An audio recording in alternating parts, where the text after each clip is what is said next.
열심히 공부하면 아무래도 성적이 올라가잖아요. 그래서 어떻게 하면 더 똑같이 노력을 하는데 더 좋은 성적을 거둘 수 있을까 해서 뭐 여러 가지 비법들을 말하고 있는데, 저는 공부 잘하는 사람은 요약을 잘한다. 핵심을 잘 짚는 거잖아요. 그래서 선생님이 1시간 동안 가르치면 선생님이 뭘 말씀하시는지를 잘 그 중심을 잡아내야 된다. 설교를 잘 듣는 성도가, 은혜 받는 성도가 누구냐면, 오늘 설교를 통해서 무슨 말씀을 하시는구나 하고 그걸 잘 받아들이고 그것을 핵심을 잘 받아들이는 성도가 설교를 잘 듣고 은혜 받는 성도란 말이죠. 하나님에 대해서도 마찬가지예요. 모세가 하나님께, 하나님 이름을 좀 가르쳐 주세요. 사람들이 너 하나님 만났어? 근데 그 하나님 누구야? 물어보면 제가 뭐라고 대답하면 좋겠어요? 그랬더니 하나님께서 나는 여호와야. 나는 스스로 있어. 누구의 도움을 받아서 누가 나를 있게 한 것이 아니라 나는 아무것도 없을 때 나 스스로 있었다. 그래서 여호와다. 이렇게 말씀해 주셨어요. 그러니까 하나님은 누구세요? 모세는 여호와야. 여호와 하나님이셔. 근데 하나님께서 모세를 통해서 어떤 하나님이라고 경험하게 하시느냐면 여호와 라파, 치료하시는 여호와다. 이렇게 말씀하셔요. 그러니까 모세에게 하나님이 누구셔요? 그러면 여호와 하나님인데 그분이 여호와 라파, 치료하시는 하나님이야. 이렇게 말할 수 있단 말이죠. 아브라함에게 누군가가 하나님이 누구세요? 물어본다면 여호와 이레, 준비하시는 하나님이셔. 하나님은 준비하셔. 이렇게 말하고 기드온에게, 사사 기드온에게 하나님이 누구세요? 물어본다면 기드온은 분명하게 여호와 샬롬, 평강의 하나님이셔. 이렇게 분명히 말씀한단 말이죠. 그래서 저와 여러분이 하나님이 누구실까? 복잡하게 이렇게 많은 대답을 할 수 있겠지만 하나님을 소망하고 하나님께 소망을 두면 그것으로 끝이냐면 그렇지 않아요. 왜냐하면 우리의 소망이 흔들리기 때문에 그래요. 나무는 가만히 있기를 원하지만 바람이 그 나무를 흔든단 말이죠. 배는 가만히 있기를 원하지만 풍랑이 파도가 배를 흔든단 말이죠. 그래서 우리가 소망을 하나님께 뒀다면 우리에게 또 뭐가 필요하냐면 흔들리지 말아야 된다. 이 소망을 굳건히 붙들어야 된다. 그래서 오늘 본문에 보면 이 소망을 뭐라고 표현하냐면 영혼의 닻이다. 이렇게 말씀하셔요. 배에는 엔진만 있으면 안 되고 뭐가 있어야 되냐면 닻이 꼭 필요해요.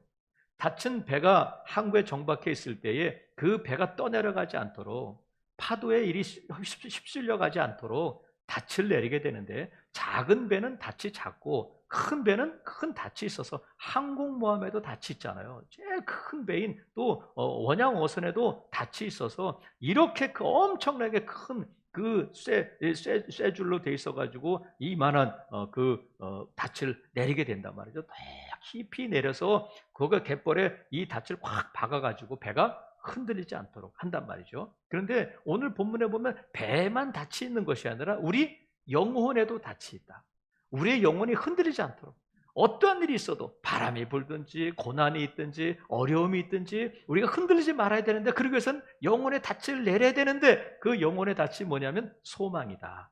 말씀하셔요. 그래서 왜 하나님께서 이 말씀을 하시냐면 너희들 소망 가졌어? 너 소망을 품었어? 그러면 흔들리지 마. 절대로 포기하지 마라.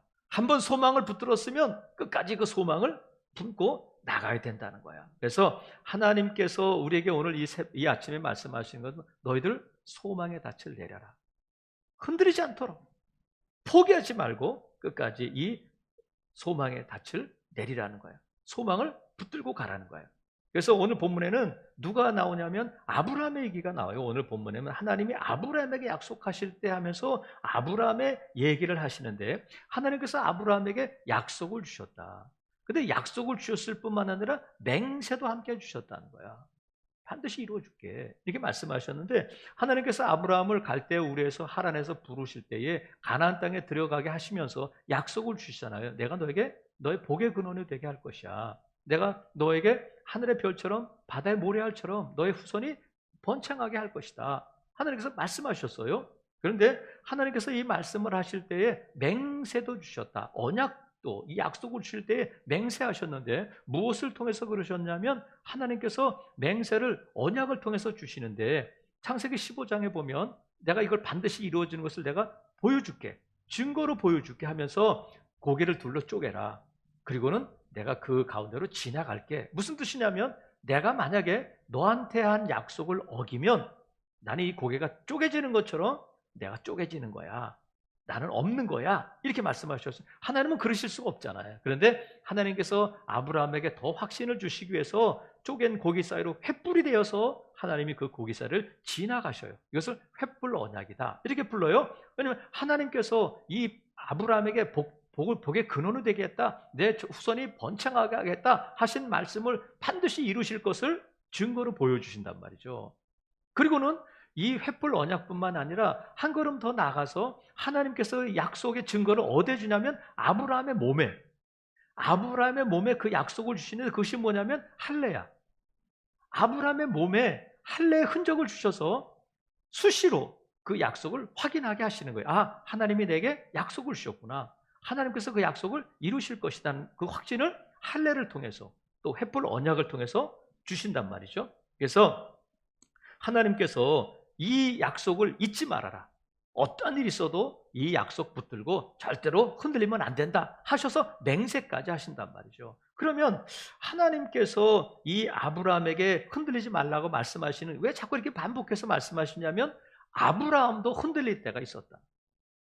믿음의 조상인 아브라함도 약속의 씨를 받기까지 이스마엘을 낳게 되고 하나님 이제는 안 돼야 하고 흔들리고 포기하고 싶을 때가 있었다는 거예요.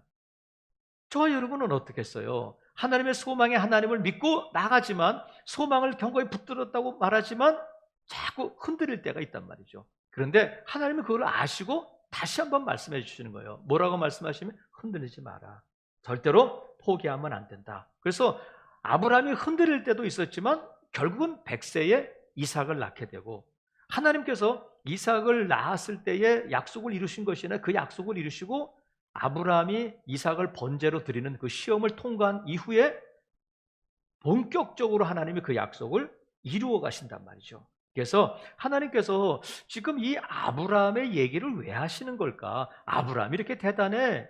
내가 아브라함을 이렇게 사랑해. 아브라함이 얼마나 많은 걸 받았는데 아브라함을 나타내기 위해서가 아니라 왜 아브라함의 얘기를 자꾸 이렇게 말씀하시냐면 하나님이 누구신지를 더 분명하게 이해시키기 위해서 그러신 거예요. 아브라함 얘기가 아니라 누구 얘기냐면 하나님의 말씀, 하나님의 그 누구신가를 말씀해 주시기 위함이란 말이죠. 아브라함에게 약속을 주시고 아브라함에게 소망을 주시고 아브라함에게 그 약속을 이루시고 소망을 이루신 분이 누구냐면 하나님이 하셨다. 그런데 그 하나님이 그 약속을 주실 때에 그 하나님이 누구의 하나님이냐면 내 하나님이라는 거예요. 그 하나님을 자기 하나님으로 자기 소망으로 붙들어야 된다는 거야. 그래서 하나님이 아브라함 얘기를 하시는 것은 나를 알려면 아브라함 보면 알잖아. 아브라함 너희 알지? 아브라함을 보면 내가 누군지 알 수 있잖아 하면서 하나님을 더 분명하게 우리에게 알려주시기 위해서 아브라함 얘기를 하시고 계시단 말이죠. 그래서 하나님께서 아브라함에게 약속하신 그 약속의 내용이 뭐냐면 14절에 나와 있어요. 14절에 보면 이르시되 내가 반드시 너에게 복주고 복주며 너를 번성하게 하고 번성하게 하리라 말씀하셨어요. 그래서 하나님께서 이 복을 주고 번성하게 하고 번성하게 하시는 약속을 누구를 향한 약속으로 받아들이라고 지금 이 아침에 말씀하시냐면 나에게 주시는 말씀으로, 나에게 주시는 약속으로 받아들이라는 거예요. 하나님이 아브라함에게 주셨으니 그게 아니라 왜 아브라함을 말씀하시고 아브라함에게 약속하신 그 약속을 말씀하시냐면 이 약속이 나를 향한 약속으로, 나에게 주시는 소망으로 믿고 품고 그 소망을 붙들고 가라는 거예요. 여러분, 하나님께서 뭘 약속하신 이 아브라함에게 약속하신 복이 나에게 주시는 복이고 아브라함을 번성하게 하신 하나님이 저와 여러분을 번성하게 하시는 하나님으로 믿어야 된다는 거야. 그래서 하나님께서 이것을 분명하게 하시기 위해서 아브라함으로 끝나는 것이 아니라 아브라함의 하나님이 나의 하나님, 아브라함의 약속이 나의 약속, 아브라함의 소망이 나의 소망이고 아브라함에게 복 주신 하나님이 나에게도 복 주실 것이라는 것을 확실하고 보증으로 누구를 보내주셨냐면 예수 그리스도를 이 땅에 보내셔서 십자가를 지게 하시고 나의 죄를 대속해 주시고 그것을 믿는 자들에게 하나님의 자녀가 되는 권세를 주셔서 저와 여러분이 하나님의 자녀로 이 자리에 있는 줄로 믿어요. 그래서 갈라디아서 3장 9절에 있는 말씀처럼 믿음으로 말미암은 자는 믿음이 있는 아브라함과 함께 복을 받으리라 말씀하셨어요. 그러니까 아브라함의 복이 어떻게 나의 복이 되느냐면 예수 그리스도를 믿는 믿음 안에서, 예수 그리스도 안에서 그 복이 우리에게 미치게 하도록 하시기 위해서 예수님을 이 땅에 보내시고 십자가를 지게 하신 줄로 믿습니다. 그 예수님을 믿는 저와 여러분은 아브라함의 복을 누릴 수 있는 충분한 자격이 있는 자들이 됐단 말이죠. 그러니까 하나님께서 아브라함에게 복을 약속하신 그 복이 나를 향한 복이고 나에게 하시는 약속임을 믿으시기를 바랍니다. 그래서 하나님은 저와 여러분이 행복하기를 원하셔. 하나님은 저와 여러분이 행복하기를 원하시는 아버지시다.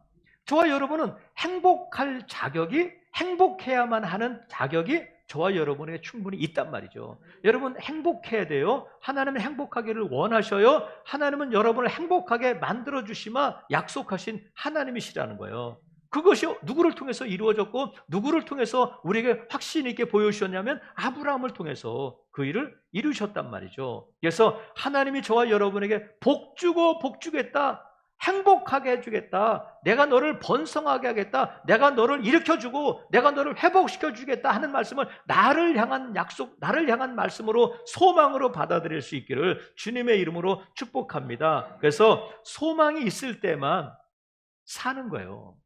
소망이 있는 자만 살아있는 자인데 오늘 저와 여러분이 이 자리에 있는 거잖아요. 하나님이 저와 여러분의 소망을 주셨는데 오늘은 어떤 날이냐면 영어로 오늘이 프레젠트야. 근데 프레젠트는 또 무슨 뜻이냐면 선물을 프레젠트라고 하잖아요. 그러니까 오늘은 하나님이 저와 여러분에게 선물로 주신 날이고 내일은 소망으로 주신 날이에요. 그러니까 하나님께서 오늘 선물로 주셨는데 어제의 미래였잖아요. 어제 우리가 소망을 붙들고 살고 오늘을 선물로 살고 또 내일도 소망으로 사는 저와 여러분 될 수 있기를 바랍니다. 그래서 하나님께서 이 아브라함에게 소망을 주셨는데, 약속을 주셨는데 이 소망은 언제 필요하냐면, 자 보세요. 아브라함의 경우를 보면 하나님의 75세의 아브라함을 부르셔서 내가 너에게 아들을 줄 거야 말씀하셨는데 75세 된 아브라함이 그때도 아이를 낳기가 어려운데 10년이 지나고 20년이 지났을 때에는 나이는 늙어가고 또 몸은 약해져 가고 점점 더 기력은 쇠하해지고 상황은 더 나빠져 가는데 자식을 낳을 수 있는 환경이 점점 더 나빠지잖아요. 불가능한 길로 가잖아요. 그럴 때에 아브라함이 안 돼요 하나님, 저는 이제 우리 집에서 있는 이 하인이 저의 이제 재산을 물려받게 되고 저의 후사가 될 거예요. 하나님 아니다. 그럼 이스마엘은요? 아니야. 약속의 씨가 있다. 내가 너에게 반드시 약속의 아들을 줄 것이다 말씀하셨어요. 아브라함이 하나님의 약속과 그 말씀을 붙들고 가지만 자꾸 흔들려. 왜냐하면 현실이 그렇고 상황이 점점 더 안 좋아지고 점점 더 악화될 때에 흔들릴 수밖에 없단 말이죠. 그럴 때 뭐가 필요하냐면 소망이 필요한 거예요. 우리가 하나님의 말씀을 붙들고 나가는데 믿음으로 살고 하나님이 우리에게 복 주신다니까, 잘 될 거야, 하나님이 합력하여 선을 이루실 거야, 이 말씀 붙들고 나가는데 흔들릴 때가 얼마나 많아요. 바람이 나무를 흔들듯이 어떤 때는 고난이 있고 어떤 때는 상황이 점점 더 어려워지고 하나님을 믿는데 새벽 기도하는데 11조 안 빠지고 드리는데 내가 하나님 앞에 기도하는데 왜 이럴까, 나도 나를 이해할 수 없는 환경을 만날 때가 있단 말이죠. 배는 가만히 있기를 원하지만 파도가 치고 흔들리고 물이 들어올 때가 있단 말이죠. 제자들이 예수님과 함께 배를 타고 갈 때에 예수님이 그곳에 계신데도 풍랑이 일고 바람이 불어서 배가 가라앉을 지경까지 만나게 된단 말이에요. 그럴 때에 뭐가 필요하냐면 소망이 필요하다. 그때의 소망이 필요하다는 거야. 살아가시는 성도 여러분, 그래서 흔들릴 때에 우리에게 뭐가 필요해? 소망이 필요한데, 왜냐하면 소망은 영혼의 닷 같아서 우리를 흔들리지 않도록 우리를 붙들어 준다는 거예요. 우리를 견고하게 한다는 거예요. 살아가시는 성도 여러분, 여러분 절대로 흔들리지 않기를 바랍니다. 누가 뭐라도 상황이 어떠하든지 내 생각으로 내 경험으로는 도저히 이해할 수 없는 일들이 저와 여러분의 앞에, 저와 여러분의 가정에 있다 할지라도 나는 왜 이럴까, 점점 더 왜 이럴까 할 때마다 우리에게 뭐가 필요하냐면 소망이 필요하다. 그래서 더 소망의 닻을, 영혼의 닻을 주님께 깊이 내리고 흔들리지 않고 갈 때에 하나님께서는 반드시 그 약속을 이루신다. 우리가 맹세해 주셨다는 거야. 살아계시는 성도 여러분, 저와 여러분이 과연 이 소망의 닻을 내렸는가? 나는 이 소망의 닻을 하나님께 이 영혼의 닻을 내렸는가? 어떻게 알 수 있느냐 하면 우리가 정말 이 소망의 닻을 내렸다면 우리의 삶이, 우리의 신앙이 어때야 되냐면, 자, 먼저는 보세요. 10절, 6장 10절에 보면 하나님은 불의하지 아니하사 너희 행위와 그의 이름을 위하여 나타낸 사랑으로 이미 성도를 섬긴 것과 이제도 섬기고 있는 것을 잊어버리지 아니하시느니라. 우리에게 소망의 닻을 내리고 소망의 닻을 내리기를 원한다면 섬김이 있어야 돼요. 저와 여러분 가운데. 근데 섬길 때에 먼저 오늘 본문을 보니까 누구를 섬기라고 했냐면 성도를 섬겨야 된다. 근데 성도를 뭐로 섬기냐면 사랑으로 섬겨야 된다는 거야. 사랑으로 섬겨야 된다. 사랑으로 섬긴다는 것은 뭐예요? 사랑이 뭐예요? 여러 가지로 말할 수 있지만 제가 늘 강조하는 것은 사랑은 뭐냐면 허다한 허물을 덮어준다. 허다한 허물을 덮어준다. 살아계시는 성도 여러분, 이 사랑이 뭐냐면 덮어주는 건데 저와 여러분이 정말 소망을 붙들고 있다면 성도를 섬기는 자가 되어야 된다. 성도들의 허물을 덮어주는 자가 되어야 된다. 그러면 교회는 평안할 수밖에 없잖아요. 교회는 부흥되는 거잖아요. 여러분, 우리가 이 사명을 띠고 이 땅에 태어난 소명을 가지고 있는데 하나님께서 저와 여러분의 중에 소명이 무엇이냐면 섬기는 거다. 사랑으로 덮어주는 건데 어떤 성도들은 막 들춰내는 것을 역사적인 소명으로, 역사적인 사명을 갖고 태어난 것처럼 그러시는 분들이 있어요. 여러분, 들춰내는 일은 국회의원들이 해. 검사가 해요. 경찰들이 해요. 신문기자들이 해요. 청문회 나오면, 장관을 임명하기 위해서 청문회 나오면 이 국회의원들이 자료를 요청해요. 청문 그 준비위원회에다가 자료를 요청하는데 부동산이 어떻고 자녀 교육이 어떻고 전과가 있는지 재산은 얼마가 되는지 학교는 어디를 나왔는지 이런 것들을 검증해요. 왜냐하면 떨어뜨리려고. 그 사람이 정말 대단하다. 야, 그 사람 정말 믿을 만하다. 그것을 보기 위해서가 아니라 자꾸 이 단점을 들춰내가지고 어떻게든지 그 장관을 떨어뜨리려고 하는 거예요. 우리가 보면 정말 괜찮은 사람이 별로 없잖아요. 들춰내면 누구나 다 약한 부분이 있고 누구나 다 잘못된 부분이 있을 수밖에 없잖아요. 여러분이 담임 목사에 대해서 자꾸 들춰내기를 시작한다면 저는 형편없는 목사가 되는 거예요. 제가 여러분들의 저 잘못된 부분을 자꾸 지적하고 들춰낸다면 형편없는 성도들이 되는 거예요. 하지만 괜찮아. 예수님이 저와 여러분에서 하시는 일이 그거예요. 자꾸 덮어주는 일. 저와 여러분이 죄인 있는데 예수님이 십자가의 피로 우리를 덮어주셨을 뿐만 아니라 지금도 하나님 보좌 우편에서 예수님이 뭘 하시냐면 저와 여러분에서 중보하시는데 어떻게 하시냐면 아버지, 김 집사 괜찮아요. 김 집사 믿음 좋아요. 김 집사가 지난번에 누구에게 물 한 컵 대접해 줬는데요. 하면서 저와 여러분을 자꾸 변호하고 덮어주는 일을, 그 사역을 지금도 하고 계시단 말이에요. 살아계시는 성도 여러분, 저와 여러분이 정말 소망을 가진 성도라면 성도를 섬기고 덮어주는 여러분 될 수 있기를 바랍니다. 사랑한다고 하면서, 섬긴다고 하면서 자꾸 들춰내고 그 사람에 대해서 뒷담화하고 그 사람에 대해서 비난하고 하면 그건 섬김이 아니야. 그건 사랑도 아니란 말이죠. 또 누구를 섬겨야 되냐면 로마서 12장 11절에 보면 부지런하여 게으르지 말고 열심을 품고 주를 섬겨라 말씀하셨어요. 성도만 섬기면 되는 것이 아니라 주님을 섬겨야 된다. 그러면 섬긴다는 것은 봉사한다는 서비스. 근데 서비스가 뭐냐면 예배를 워십 또는 서비스라고 불러요. 하나님을 예배하는 자가 하나님을 섬기는 자야. 그래서 이것이 균형을 이루어가야 되는데 먼저 하나님을 섬기고 성도를 섬겨야 돼요.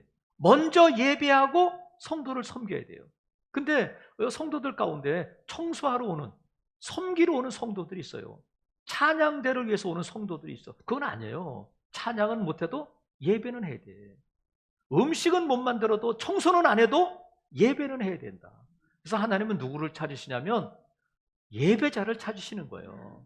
여러분, 저와 여러분이 먼저 소망을 가진 자라면 예배자가 될 수 있기를 주님의 이름으로 축복합니다. 찬양대가 아니라, 교사가 아니라, 식당 봉사자가 아니라 예배자로 먼저 하나님을 섬기는 자가 되어야 된다. 그래서 섬길 때에 게으르지 말고 부지런해야 된다. 11절 보세요. 우리가 간절히 원하는 것은 하나님이 원하시는 거잖아요. 너희 각 사람이 동일한 부지런함을 나타내어 끝까지 소망의 풍성함을 이르러. 12절 게으르지 말라. 여러분, 하나님을 섬기고 주님을 섬기는 일에 부지런하고 게으르지 않고 부지런히 주님을 섬기고 성도를 섬기는 저와 여러분 될 수 있기를 주님의 이름으로 축복합니다. 왜 우리가 부지런해야 되냐면 우리의 날이 얼마인지 알 수 없기 때문에 그래요. 내일 해야지, 내년에 해야지. 제가 여러분에게 집사님 이번에 이걸 좀 맡아주시면 좋겠어요. 다음에 할게요. 다음은 없어요. 오늘이 선물로 주신 오늘이, 저와 여러분이 보라, 우리 장로님 기도하신 대로 보라 지금은 은혜 받을 만한 때야.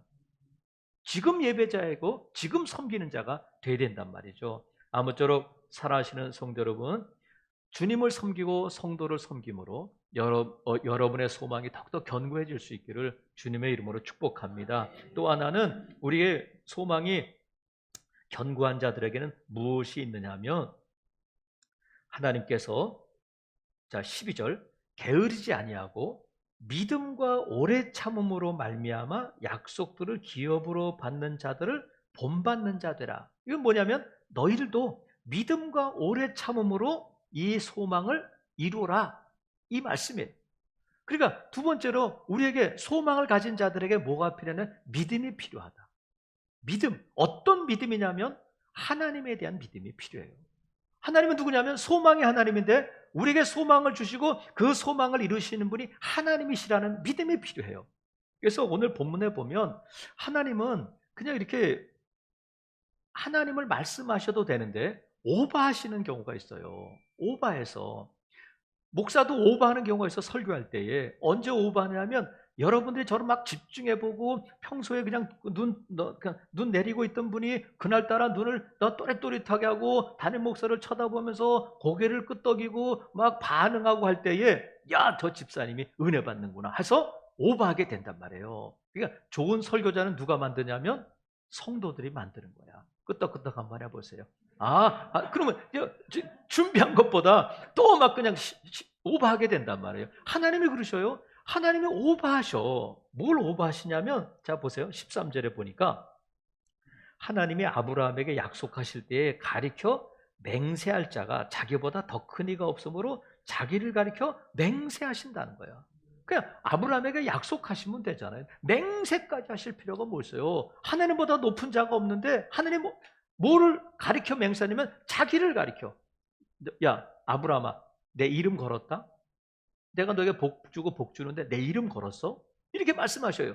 뭐 그렇게 하실 필요 없잖아요. 천지를 지으신 하나님이 말씀하시면 되는데 오버하셔. 그것뿐만 아니라 17절 보세요. 17절 보니까 하나님은 약속을 기업으로 받는 자들에게 그 뜻이 변하지 아니함을 충분히 나타내시기 위해서 오버하시는데 그 일을 맹세로 보증하신다는 거예요. 맹세하시고 보증까지 해주시는데 또 18절에 보면 이렇게까지 말씀하셔요. 이는 하나님이 거짓말을 하실 수 없는 분이다. 아니 당연한 거 아니에요. 하나님은 천지를 지으신 하나님이신데 하나님은 전지전능하셔요. 모든 것을 다 하실 수 있는데 딱 한 가지 못 하시는 게 있어요. 거짓말을 못 하셔. 진리이시기 때문에 하나님은 거짓말을 못 하죠. 근데 여러분 아브라함이 이걸 모르겠어요?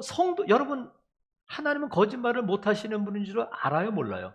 믿어야 안 믿으셔? 믿으시잖아. 근데 이걸 굳이 또 말씀하셔요. 거기다가 보세요. 자 14절 보세요. 이르시되 내가 너에게 복 주고 복 주리라 말씀하시지 않고 그래도 충분한데 내가 반드시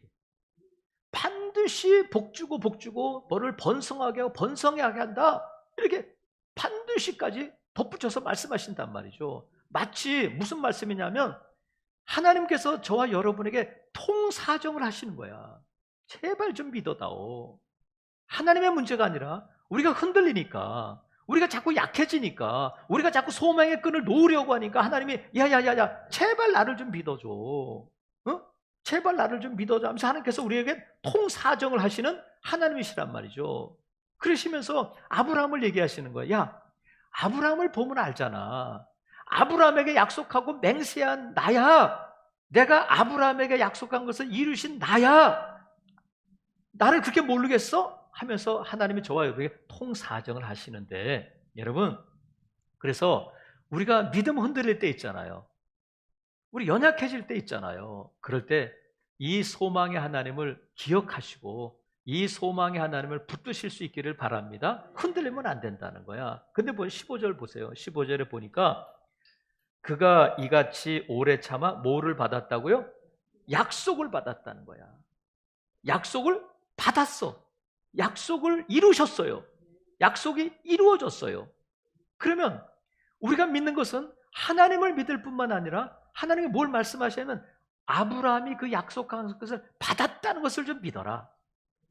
아브라함이 약속한 것을 받았음을 믿는다면 그 약속한 것을 주신 하나님도 믿을 수 있고, 아브라함이 받았다면 너에게 한 약속도 이루어짐을 믿으라는 거예요. 하나님을 믿을 뿐만 아니라 하나님이 약속을 주시고 약속을 받은 아브라함이 약속을 받았다는 것도 믿어라. 사랑하시는 성도 여러분, 그래서 이 하나님께서 저와 여러분에게 주신 그 약속을 예수 그리스도 안에서 아브라함의 복을 주시기 위해서 우리를 예수 그리스도 안에 넣어주신 그 하나님이 아브라함에게 약속을 이루신, 아브라함에게 하신 약속을 이루신 하나님이라면 저와 여러분에게 주신 그 약속도 이루시는 하나님이신 줄로 믿습니다. 이 믿음을 견고하게 붙들어야 된다. 그리고 또 하나는 15절에 있는 말씀처럼 그가 이같이, 그는 아브라함이잖아요. 오래 참아 약속을 받았다는 거야. 오래 참아서. 그리고 12절에도 보면 게으르지 아니하고 믿음과 오래 참음으로 말미암아 약속들을 기업으로 받는 자들을 본받는 자 너희들이 그렇게 해라. 그러면서 그 예로 아브라함의 예를 들어주시는 거예요. 사랑하시는 성도 여러분, 우리가 소망을 가진 자, 여호와 하나님께 소망을 둔 자라면 끝까지 기다릴 수 있어야 돼요. 오래 참아야 된단 말이죠. 그래서 하나님께서 우리에게 소망을 주시는데 소망의 특징 중에 하나가 뭐냐면, 자 11절에 보세요. 11절에 보니까 우리가 간절히 원하는 것은 너희 각 사람이 동일한 부지런함을 나타내어 끝까지 소망의 풍성함에 이르게 한다. 소망이 어떻게 돼요? 풍성해진다. 소망이 점점 더 익어가고 소망이 점점 더 구체화되어 가는 일이 일어난다는 거예요. 바람이 불어도 어려움이 있어도 소망은 풍성해지고 있다. 소망의 풍성함이 저와 여러분에게 또 다른 소망이 되는 거예요. 농부가 씨를 뿌리고 모 심기를 하고 할 때에 소망을 가지고 하잖아요. 아이고 오늘 흉년 들어서 올 가을에는 아무것도 거둘 게 없어요. 이런 마음으로 씨를 뿌리는 농부는 한 사람도 없지. 어떤 마음으로 어떤 소망을 가지고 뿌리냐면 가을에 풍성하게 되는, 가을에 추수하게 되면 우리 아들에게, 우리 아이들에게 학비를 보내주고 또 아이들에게 옷도 사주고 이번에 추수를 통해서 집도 고치고 뭐 이런 소망을 가지고 농사를 짓는단 말이에요. 비도 올 때가 있어요. 바람이 불고 흔들릴 때도 있어요. 하지만 추수 때가 올 것이라는 소망은 결코 버리지 않는단 말이죠. 살아계시는 성도 여러분, 농부가 씨를 뿌릴 때 소망으로 뿌리는 것처럼 하나님께서 저와 여러분에게 약속의 씨, 소망의 씨, 말씀의 씨를 주셨는데 그 씨를 저와 여러분이 섬김과 믿음을 가지고 오래 참고 품고 나갈 때에 열매 맺게 되는 날이 반드시 온다. 지금도 그 소망은 풍성해지고 있음을 믿으시기를 바랍니다. 그래서 이 오래 참아야 되는데 인내에 실패한 대표적인 인물이 사울이잖아요. 7일 동안 기다렸는데 조금만 더 기다리면 되는데 사무엘이 오지 않자 자기가 제사를 드린단 말이죠. 일주일을 기다렸는데, 그런데 일주일 기다렸으니까 됐다 그게 아니라 사무엘이 올 때까지 기다리는 거예요. 근데 제사를 마치자마자 사무엘이 온 거예요. 아이고 5분만 더 기다렸으면, 아이고 10분만 더 기다렸으면. 하지만 그것은 기다리지 못한 결과가 되었고 하나님께서 사울을 버리시게 된단 말이죠. 어떤 사람이 땅을 샀는데 그 땅은 어떤 땅이냐면 그 땅을 판 사람이 그 땅에서 석유를 내기 위해서 오랫동안 땅을 팠는데 결국은 석유가 안 나오니까 헐값에 그 땅을 팔아버렸어요. 근데 그 땅을 산 사람이 조금만 더 파보자고 1m도 안 팠는데 석유가 쏟아져 나왔다. 그럼 어떻게 되겠어요, 여러분? 판 사람은 제명에 못 죽는 거지. 여러분, 참되 오래 참으시기를 바랍니다. 어떤 자가 참을 수 있느냐면 하나님은 소망을 반드시 이루시고 하나님은 약속을 반드시 이루시는 거짓말을 하실 수 없는 분이라는 것을 믿고 기다리는 자가 끈기 있게 기다릴 수 있단 말이죠. 사울이 기다림에 실패했다면 반대로 기다림에 성공한 사람은 다윗이잖아요. 하나님께서 어느 날 사무엘을 보내서 다윗에게 기름을 부으셨어요. 너 왕이 될 거야. 내가 너를 왕으로 세웠다. 그런데 기름 부은 다음에 왕이 된 것이 아니라 오히려 사울에게 미움받고 쫓겨다니게 되고 죽을 고비를 넘기게 되고 산으로 들러 동굴 속으로 유리하는 자가 되었단 말이죠. 사울을 피해서 블레셋으로 도망갔는데 거기서 미친 척하고 막 흐느적거리고 침을 흘리고 하는 비참한 지경까지 이르게 되었다가 시글락에 머물러 살 때에 아말렉이 다 모든 자녀들과 아내들을 다 포로로 잡아갔을 때에 돌아와 보니까 성이 다 불타 있고 비어 있는데 다윗도 울고 부하들도 울고 다 통곡하며 울다가 울다 어떤 결정을 내리냐면 다윗을 죽여버리자 해가지고 돌을 들여서 다윗을 죽이려고 할 때에 이런 죽음의 긴박한 순간을 맞게 되는데 그때에 다윗이 이 위기를 어떻게 극복하느냐면 하나님을 의지하고 힘을 냈다는 거예요. 그래서 결국은 다 찾아오게 되고 왕이 되잖아요.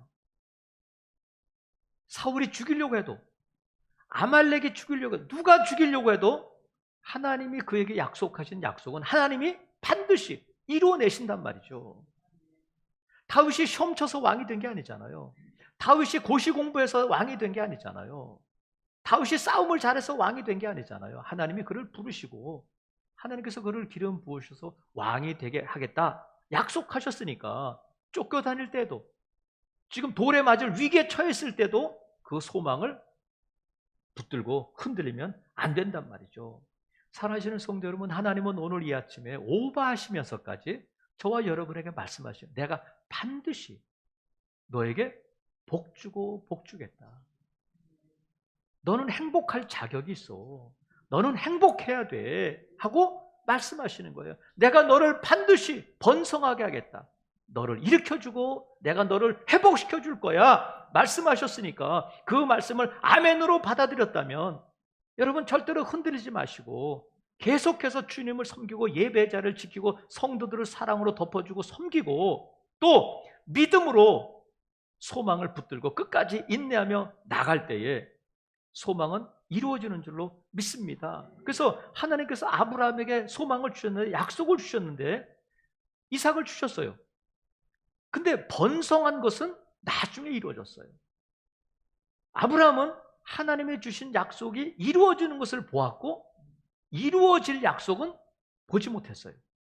하나님이 저와 여러분에게 소망을 주실 때에 이루어질 소망이 있고 이루어진 소망이 있고 이루어진 약속이 있을 뿐만 아니라 앞으로 하나님이 이루실 소망도 있음을 믿으시기를 바라요. 저와 여러분 대에 끝나는 것이 아니라 우리 자녀들 대에도 이 소망이 내려가고 우리 자녀 대에 이루어질 소망도 있음을 우리가 믿어야 돼요. 그렇다면 하나님의 심은 대로 거두게 될 것이라고 말씀하셨으니까 우리가 이 소망을 심고 약속을 붙들고 이 소망을 심고 품고 나가야 된다. 우리 안에서만 다 이루어지는 것이 아니라 하나님이 이루실 약속도 있다. 그래서 오늘 본문에 보니까 예수님의 얘기가 나오는데 자 보세요. 19절 우리가 이 소망을 가지고 있는 것은 영혼의 닷 같아서 튼튼하고 견고하여 휘장 안에 들어간다. 근데 예수님이 대제사장에서 먼저 가셨다. 이런 말씀이 있어요. 휘장 안에 지성소에 들어가는데 지성소는 하나님을 만나는 곳이에요. 하나님이 백성들을 만나 주시는 곳인데 1년에 한 번 대제사장만 짐승의 피를 가지고 들어갈 수 있어요. 그런데 예수님이 십자가에 달려 돌아가실 때에 성소의 휘장이 찢어졌다. 이제 그 길이 열렸다는 거예요. 하나님께서 저와 여러분을 어떻게 하셨냐면 이제 나에게 와라. 때를 따라 돕는 은혜를 얻기 위하여 은혜의 보좌 앞으로 나아갈 수 있는 자가 되었다는 거예요. 한 걸음 한 걸음 더 가까이, 주님께 더 가까이 나아오라고 우리를 초청하시는 거예요. 기도를 통해서 주님 앞에 나가고 기도를 심을 때에 우리에게 소망이 우리에게 이루어질 뿐만 아니라 우리의 자녀 손들에게 있어서 이루어질 소망도 있음을 믿으시기를 바랍니다.